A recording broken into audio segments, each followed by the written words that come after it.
So when I count to three, can you do me a favor and say Marincess is the best deck? All right. Hey, Okay, what's the best deck? Marincess is the Marincess. best deck. Okay, you ready? One, two, three. What's the best deck? Marincess That is the is the best deck. best deck.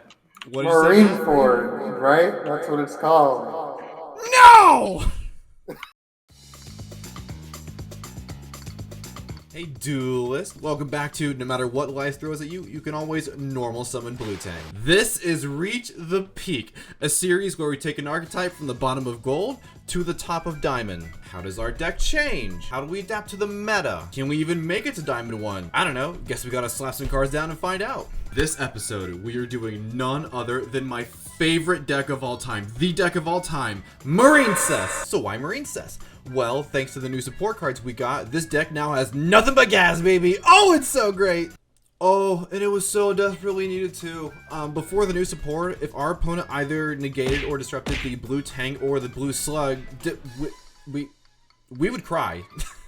Now, giving us multiple ways to constantly eat through multiple interruptions, this deck has a strong grasp on the meta, and I am here to not only show it, but to optimize it. How important are these new extenders? Well, let's peek into our very first match on the bottom of Gold 5 against Ancient Warriors. Let's see how we do. Okay, entering our first game, and oh my god, the triple ash! Oh, you hate to see it. It's fine though. Again, as long as we have one Marincess, we can combo off here. So we're gonna go ahead and do the Sea Angel to the Spring Girl. You want to do Spring Girl to chain block the Sea Angel. The only thing that can stop that is Imperm, which our opponent happened to have. On top of that, they have a Maxi Dear Lord, but that's fine. We do have the Ash Blossom, so we can negate it. And with that, we have exactly 2 monsters. We can go ahead and go for the Splash Mage route. Splash Mage is gonna go ahead and revive the Spring Girl. We're going to link off into one of our best cards, the Coral Anemone. Coral will revive the Splash Mage. That gives us a link 4. So this is not our most powerful board, right? But given 2 interruptions and not the best hand really, this is enough to put something, and especially what we get off the top here. So off the top, we're gonna go ahead and banish Splash Mage, draw a card, and we draw one of the best hand traps in the game, depending on the archetype I'm playing against right now. But since you all know this is Ancient Warriors, and yup, nope, that'll do it. Ancient Warriors, think of it as like a 6 Samurai S deck where they just want to vomit the whole, you know, all your monsters on the board. Yeah, easily can get them into 5 summons. So at this point, my goal is to make sure they commit as many resources as possible, and then at the last moment, go ahead and hit them with the nib. With that said, they enter battle phase, I interrupt, and I nib, and they pass on that. With that, I'm going to go ahead, draw off return, and they know I have Spring Girl in hand. Spring Girl, I'm going to banish the Sea Angel to go ahead and get my combo started, and that will do it. That's our first game. Biggest point alert! Biggest point! This is very important! Very important for the biggest point, okay? If you're gonna take anything from this video, this is it! Alright, you ready? Okay, the biggest takeaway here is thanks to the brand new spell, Marincess Dive, any Marincess, and I mean any main deck Marincess monster is now a 1-card Link 4. I'm gonna say that again. Any main deck Marincess monster, except for Sleepy Maiden, is a 1-card Link 4 play that can recycle itself next turn. What? I'm talking Blue Tank, I'm talking Seahorse, I'm talking Pasculus, Spring Girl, Humpty Grumpty, Interplanetary Purple Thorny Dragon. So here we are climbing through gold, not losing a single game, just powering through it. We're so sexy and great. As we continue climbing the ladder, the strong suit of the deck really started to present itself, and that in particular is turn 3. What I mean by that is when it comes to our turn 1, we have about 1 million different ways we can, you know, combo off into our board, but our board tends to be relatively the same, right? The lines can be similar, but they can vary depending on your hand or what your opponent has, but they all come down to a main point, which is either it's going to be Aqua Argonaut and a Toad, or it's going to be, if you didn't draw so well, into Bubble Reef, insert something else here and pass. And okay, that's fine, that's good. We have a couple interruptions with our opponent depending on what else we drew. Not bad. Very Cybers of us, if I could say. But the thing is, whenever we do our turn 1, setting up our primary board, we put a plethora of options both on the field and in our graveyard to set up for the following turn. This deck has an insane amount of follow-up. My personal belief, excluding Runic, Marincess has some of the best recovery in the entire game. kind of nice. And it's thanks to this recovery that we're granted this complete creative freedom in how we do our turn 3 end board and potentially swing for game. In fact, thanks to one of our oh so lovely volunteers in Gold 3, they helped me kind of demonstrate to you what one of our potential end boards can be and how our ceiling can return on turn 3. Let's see what we can come up with. Okay, that first game's hand wasn't super great. That's fine. That's okay. We can recover. Looking at this hand, though, oh my goodness, so much better. And I'll even show you how much better. We're going to start off by normal summoning our best normal in the game, Blue Tang. We're going to go ahead and dump the Seahorse. Now, Blue Slug effect, chain Blue Tang to go ahead and chain block the Blue Slug. That is going to add the Seahorse back to hand. Unfortunately, miss off the Blue Tang. Hey, we always miss. You know, it's like that. But that's okay, though. We can still keep comboing off here. The Sea Angel will grab the Battle Ocean. That does make our Marincess dive live to special from the deck. This is very important, okay? Summon number 5 here. I'm trying to feel for a nib, no interruption, so I can go for the Toad play here. I'm going to overlay both off the Pascals for Bahamut Shark. Bahamut Shark here will detach to bring out the Toad himself. Here's the boy. I'm going to use Coral's effect here to revive for the Coral Triangle. Coral number 2. This is one of the new cards, by the way. We're going to go ahead and use the effect to mill and try to burn with the Spring Girl. Don't hit it, though. Here, we're going to go ahead and use Coral's effect to discard a water to go ahead and get the Marincess Wave. This is also one of the best cards in our deck. It is an end perm and a towers on wheels. We're to link off into the Crystal Heart because we do have enough resources into the Aqua Argonaut. Battle Ocean will equip 3 to end our turn. We're to go ahead and banish, draw 2, any hand traps. Yes, we do. We did get the Maxi. Pass turn on that. Let's see what our opponent can do. Our opponent's going to start by activating Raigeki. I am going to have to force a Toad negate here because if I don't Toad, it just gets popped anyway. Toad here, we'll go ahead and steal the Raigeki and we will grab the Blue Tank back to hand. Our opponent is going to try to Desires draw 2. 100%. We cannot let that happen. No way. We're going to go ahead and negate that by adding, or not adding, specialing the Coral on field. Our opponent is going to overlay both into Utopia Double. I cannot let this go through. Utopia Double will be able to game me if he can pop my Aqua Argonaut somehow. And I know how I know how Zexal works, okay? I know how it works. Come on now. Our opponent's going to go overhead and overlay into the Leo here. I get to draw again. That Maxi, the Ash Blossom is going to be huge for follow-up.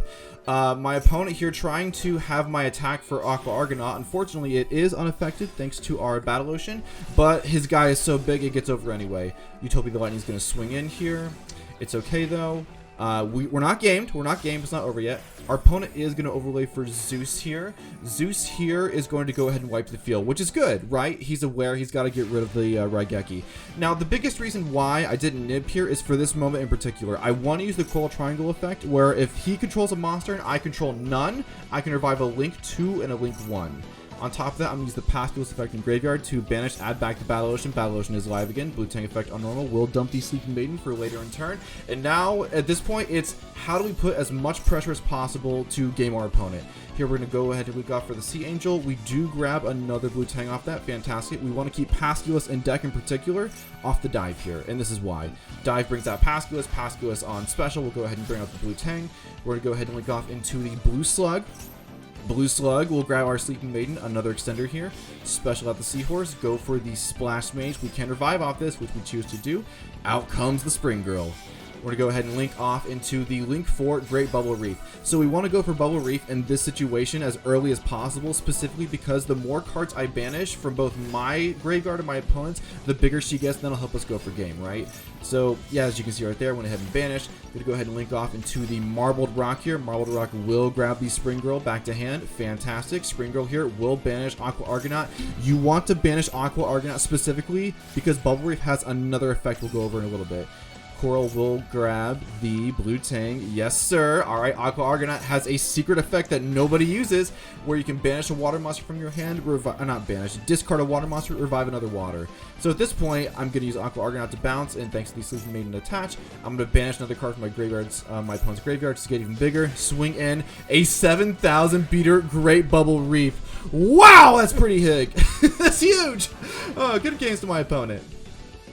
So Coral Triangle. She's kind of good. A deck with already insane amount of recovery. Oh yeah, let's give him a Link 3 that searches an end perm that mixes all towers. Not only that, but hell, screw it. Why not while we're at it? Let's let it float into Coral number 2 and a little buddy on top of that.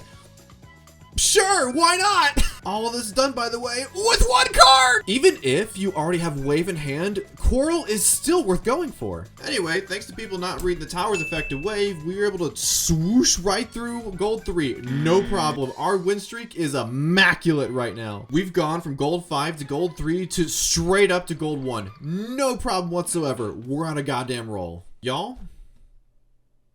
This deck is good. What's funny about Gold 2 is, especially towards the latter half, you don't really run into a lot of like high meta tier decks like Despia or Runic. But no, instead we run into Dark Magician, Good Stuff, Melodious. It wasn't until Gold 1 that we finally started to put our deck against real meta contenders. And now, getting to the top of Gold 1, we finally spar against the most meta deck of all. I'm, of course, talking about Heroes. Enjoy. Top of Gold. This is the highest pinnacle of Gold. Unfortunately, not going first, but we do have the Maxi. Our opponent is gonna... oh, okay. Summon the Shadow Mist at 1 and pass. I had the Maxi and everything ready, but I guess that's fine. We're gonna go ahead and normal summon off our best starter, Blue Tank, link it off into Blue Slug. You all saw this combo last time. Blue Slug, we'll go ahead and grab the Seahorse, and we're gonna use the Blue Tank. Do we get anything? No, we never do. That's the rule. We always miss, right? We're gonna go ahead and special out the Seahorse, link it off into Sea Angel. Sea Angel will grab the Battle Ocean. It's very important. If you don't have Battle Ocean, grab the Battle Ocean. That is what makes this deck go round, right? Battle Oceans bring out here. We're gonna go ahead and link off into the Crystal Heart. We go into Crystal Heart because in the extra monster zone, it is unaffected by card effects. I wasn't feeling any interaction from my opponent, so if he did nib, the Crystal Heart would still stay on board, right? Unfortunately, he didn't have it, but that's fine. We're gonna go ahead and keep comboing off here. We link off into the Aqua Argonaut. We're gonna go ahead and grab the Dive back to hand, equip 3. There we go, there's the Dive. We are going to activate Dive, bring out Pasculus. Pasculus on special, we'll bring out the Spring Girl. We're going to go ahead and overlay into the Bahamut Shark. I'm a little nervous about that back row, the fact that he hasn't quite activated it yet. I don't think it's mass change based off it is, and seeing what the flip is, it is a Super Poly. You cannot Toad that. So he does bring out the Absolute Zero. Toad's effect is going to go off here to add 1 back. Shadow Mist will chain. I am going to call by the grave because nope. At this point, I'm trying to strip my opponent of as many resources as possible and keep it untargetable Aqua Argonaut. Absolute Zero does pop every monster on the field, but remember, we use the Crystal Heart, so that does make it unaffected here. Our opponent's going to go ahead and draw for turn, summon out the Vion. What an amazing start. Great top deck here, complete combo starter. My opponent is getting Malicious Special. I will Max C, hoping for no Ash, and oh, thank God there was no Ash. Thank God. Our opponent's going to go ahead and Cross Crusade to revive back the Mally. Perfectly fine with that. I'm going to draw another off it. We're going to get the Adusted Gold. Adusted Gold will discard, add the Dark Calling. So at this point, I am just hoping that the Battle Ocean can be protected, right? I am going to negate the Miracle there with the Coral. Our opponent's going to Dark Fusion to Malicious Bane. That is perfectly fine because remember, Malicious Bane destroys monsters, not spells and traps. So my Aqua Argonaut is still protected. Totally cool with that. Our opponent can't do anything else. Unfortunately, they do have to pass. And with like, what, 9 cards in hand at this point, I can pretty much do whatever I want, you know? I'm going to go ahead and normal out the Pasculus. Pasculus, a great starter with multiple resources in hand. We're going to special out the Blue Tang. That will dump the Sleeping Maiden. We're going to use the Aqua Argonaut to bounce it back because it can't be destroyed by battle, but we have ways around that, right? We're going to go ahead and link off into Coral here. Coral here will revive. We're going to link that off into the Blue Slug. We have not Blue Slugged yet. Blue Slug will grab the Sleeping Maiden. That is yet another extender. Okay, this time, do we get anything off the Blue Tang? Yes, we do. We do get the Dive. Oh, that's such a good card to draw right now. More extenders, baby. You gotta love it. Sleeping Maiden, I will target to protect the Battle Ocean and bring itself out. I'm now going to go for Great Bubble Reef. I'm going to go ahead and add the Pasculus back. That's perfectly fine. Sleeping Maiden's effect, we're going to go ahead and banish, equip another link to our Aqua Argonaut. That will boost up our Bubble Reef's effect. I am going to pitch a water to bring out into special. At this point, again, I'm doing what I did last game where I'm trying to beef up the Bubble Reef as hard as I can to try and swing for game here. And there we go, 4,000 damage. Okay, fair enough. We're going to go for 1,600. And there we go, 4,300 Aqua Argonaut. That's how you do it. We are now out of gold. And that's how you do it, baby. All gas, no brakes. We ranked up to platinum! Our Marincess build was on such a hot streak. To be blunt, we hardly dropped a game. Wow, that's crazy. I guess that does beg the question for part 2 of this series. Do we change the deck? Okay, so confession time. Yes, this deck does change. I guess like pulling the curtains back here a little bit. I do record all these matches before I even start script writing for the entire series. And oh my god, Runic is a thing. Runic is an awful problem. So yes, our deck does go through adjustments. The changes though, I don't know. Gotta wait for part 2 to see. Stay tuned. Folks, that's gonna be it for part 1. Thank you so much for all the support. A like and subscription, hey, always appreciated. What you all been waiting for, here's the deck list we use. And until then, peace.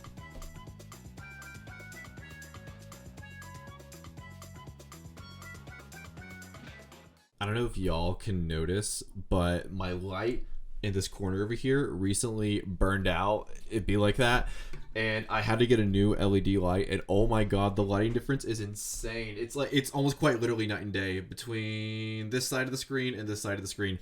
I don't like it. I really hope y'all don't notice it, but them's the breaks.